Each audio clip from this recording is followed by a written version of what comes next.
Cool. We meet Is again. that kind of I think we talked about Adam Larson's project. You were involved with that. yeah? Let me turn this damn thing on here. Yeah, you're fine. It's like 90 degrees here. Where are Yeah, you at? I'm in Kansas City. Oh, of course. Okay, right. Duh. Yes, yeah, the Adam thing. Yeah, that guy put out 3 records in 18 months. Yeah, yeah, it was amazing, and I actually got to see him live, um, and it was amazing. He was at a old place, kind of off the railroad tracks. It was an old converted prohibition kind of style brewery, and it was amazing. I mean, anytime you get to see him live, it's just his chops and what he does. It's phenomenal. You're telling me, man. He's one of my. He's we become really, really close friends and actually pretty regular collaborators at this point. He's just amazing. I think the best of his generation, just my opinion, Yeah, and very unique writer and conceptualist, and I just love the guy, you yeah, know. yeah. He's So phenomenal. The one thing about us, about our conversation, is we were in the thick of the pandemic. We were all still navigating it, but now we're out. You got a new album. How did you survive it? And how are things going now?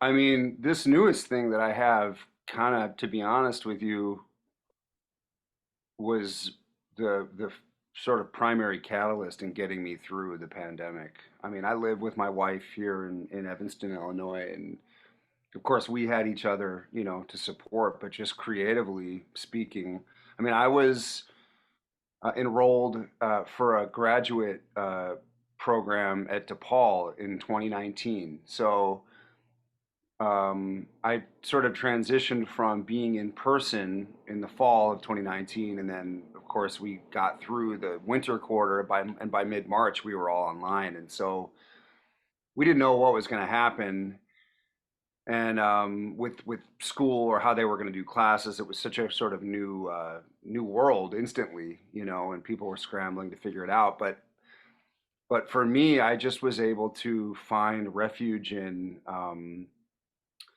just sort of wading in these waters every day, just with this material on this new Feast Ephemera record, and just I could go in the room with the piano and close the door and just salt away 8 or 10 hours on it, and that's how I got through it.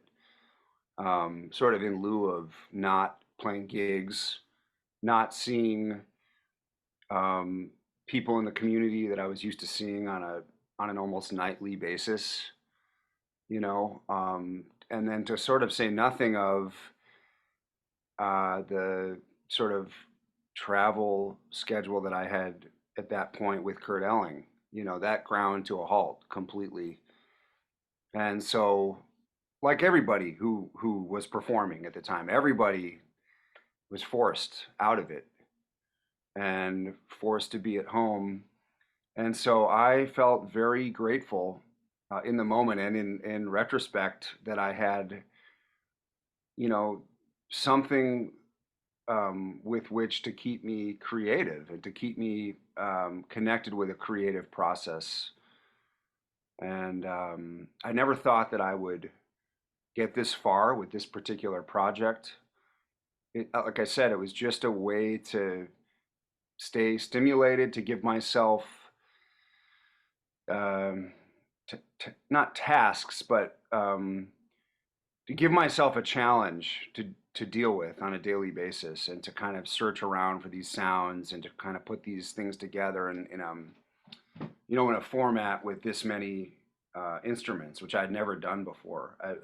I have 2 trio records with saxophone and bass and drums, and then before the pandemic, I'd only had this one sextet record, this other group that I was trying to do in the about 2014, 2015, called the Lens Project.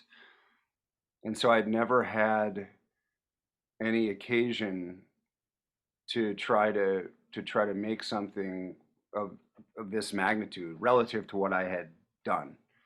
Yeah. And the impetus was really, how can I include as many of my colleagues, my friends, in this group, sort of a way to to imagine doing something with them when the pandemic blew over. You know, how could I make a project that just almost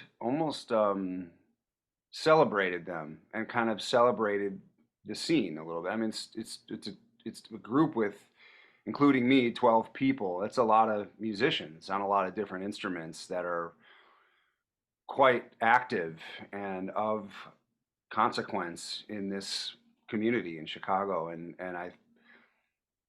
it was just really cool to get on the phone with them kind of throughout that process and just rap about, you know, their limitations on the instrument in this context, in a kind of a big band context, and just to get ideas from them, and just to see how far I could take it, you know, and see how much of what I really love about music I could kind of I could include in this work, you know. And it's cool because I mean, you know, I don't think beyond the actual music, there's a story. I mean, I was inspired to write this, but the actual story is I've been playing with a lot of these people for, you know, in some cases more than 25 years.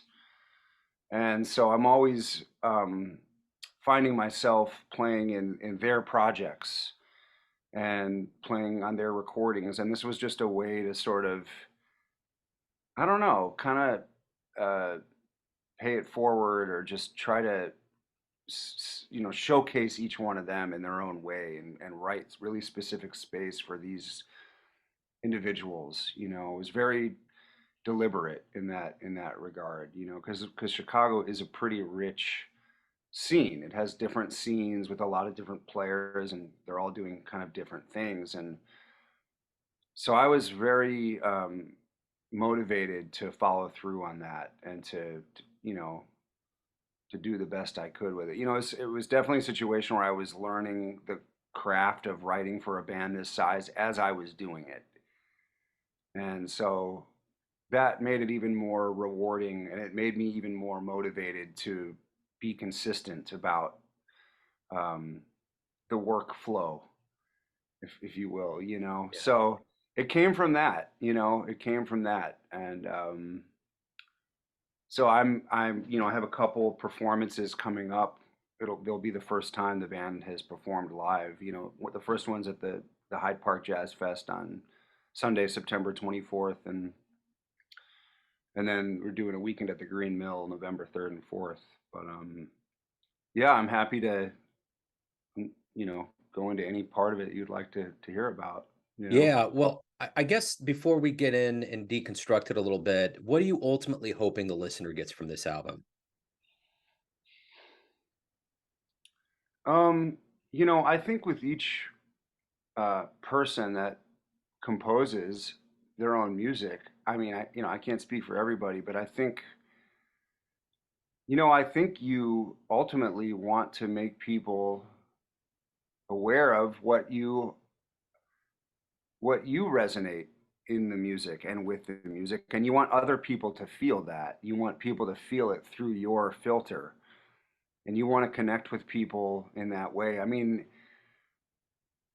I think I want people to feel like um,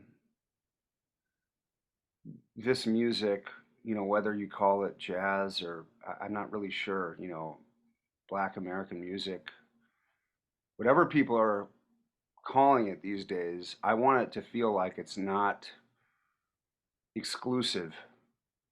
I want it to feel like um, you don't need some kind of prerequisite set of, uh, you know, skills or knowledge to enjoy it, or to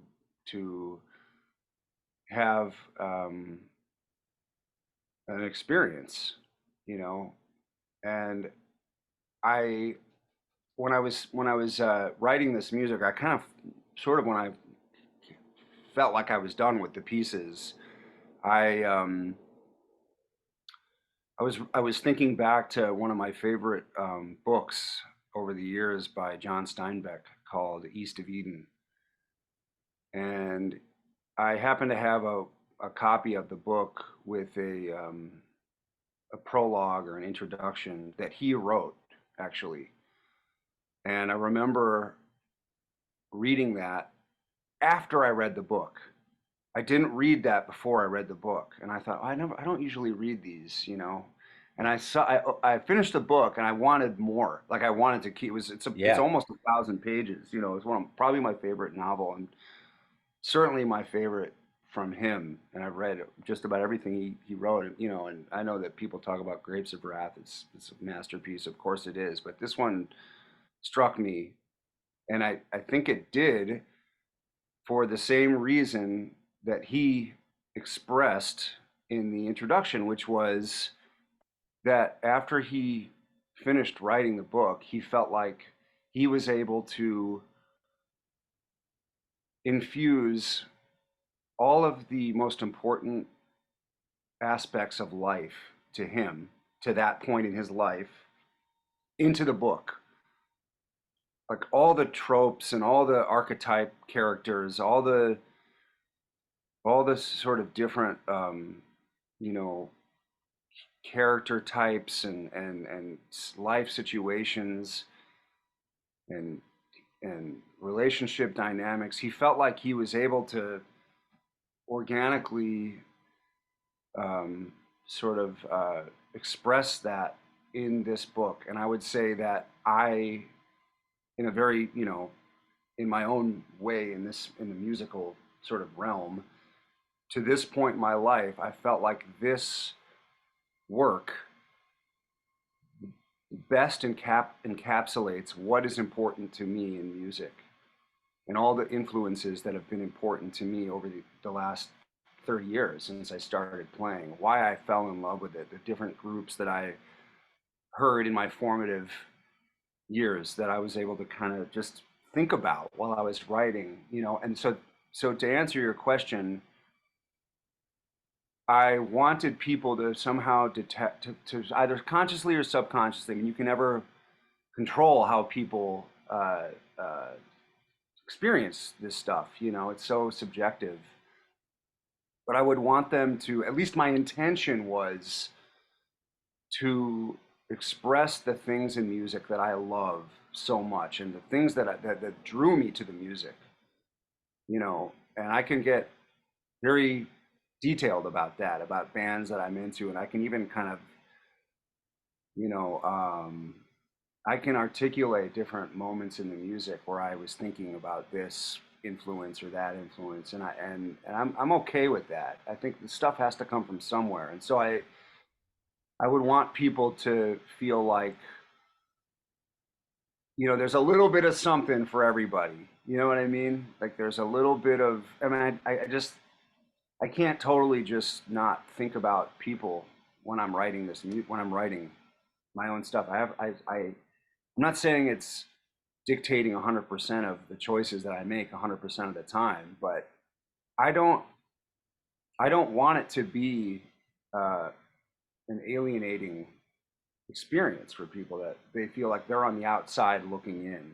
I don't want that. I've never wanted that, you know, and it's, I mean, maybe there's some irony to that, but because of the music and how it is sometimes stigmatized as being, you know, academic or heady or you know, that over the visceral part of it. And I think the best version of this music, whatever we're calling it, has some combination of all those variables, you know, where there is something, you know, intellectually stimulating, there is something emotionally stimulating, but there's an ineffable spirit to the music that people may not know why they're uh, resonating with it or responding to it, but they are nonetheless. So Yeah. I would like that. I would like people to come at it with that, and then just don't, you know, to not, you know, necessarily prejudge the style or the genre. Just take it, you know. I mean, you know what I mean. Yeah. It's like for every experience that we have this choice where we can come into it with a preconceived notion of what it's going to be or what it should be or what you should expect. with anything, any new experience, or we can just come into something new with just a completely clean slate, Yeah. and then just let it wash over you, and whatever honest response you have is what your experience is. You know what I mean? So, that's how I think of it. Um, yeah. Yeah, that makes sense. I think there was a fear during this whole time that we went through that, younger musicians weren't going to get involved. There was going to be an effect that could be adverse, especially with musicians in big cities. But I think this album is emblematic of the fact of you have so many people on it. You're coming back strong. Lots of people are doing the same. What's your take on the strength of the jazz community now that we're in this kind of post-pandemic era? Are you saying specifically in Chicago, or just at large? Just you, yeah, in Chicago, since that's kind of your epicenter, and I think it's Mhm. probably it's a microcosm of things that are happening. Yeah. I think it feels very much back to pre-pandemic, uh, like pre-pandemic energy, pre-pandemic gig flow and abundance. There is a lot of young, youthful energy that has been sort of percolating in the scene, much more, I'd say, in the last 18 months than I can remember sort of feeling, compared to the last 20 years, perhaps. So I would say that the clubs are going very strong. Um, it feels like people are coming out. It feels like people are, they're really wanting to present their own music and their own bands. It feels, very uh, uh, excited, and it feels like it's thriving. It really does. I would say. I mean, in terms of my personal workload, just as a side person, bass player, I am definitely doing as much as I can do, as much as I can physically handle, and that feels almost like the early 2000s to me, kind of the way it was, the late 90s, early 2000s in Chicago.